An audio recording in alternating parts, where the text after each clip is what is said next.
Et après les attentats de Bruxelles, la question de la tenue de l'Euro 2016 de football se pose. À moins de 3 mois du début de la compétition, les inquiétudes sont grandes. Hier, les autorités françaises assuraient que la compétition ne sera pas annulée. Étienne Coudray.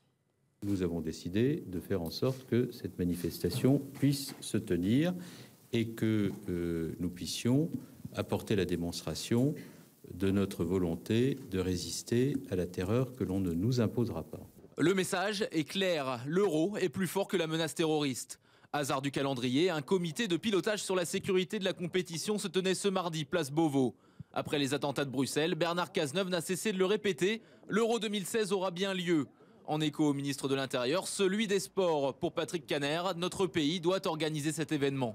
C'est l'image de la France qui est aussi en jeu. Et donc nous trouverons les voies et moyens pour que la sécurité des Français et de nos amis étrangers qui seront présents soit totalement assurée. Une chose est sûre, jamais ce genre d'événement n'aura connu un tel niveau de sécurité.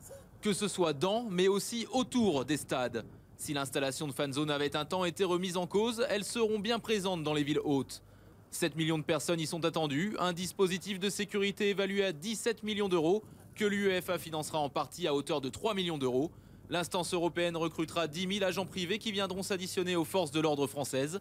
Un dispositif qui a un coût, mais pour les organisateurs, la sécurité des supporters n'a pas de prix. La question financière, permettez-moi de le dire, nous semble extrêmement annexe au regard des enjeux.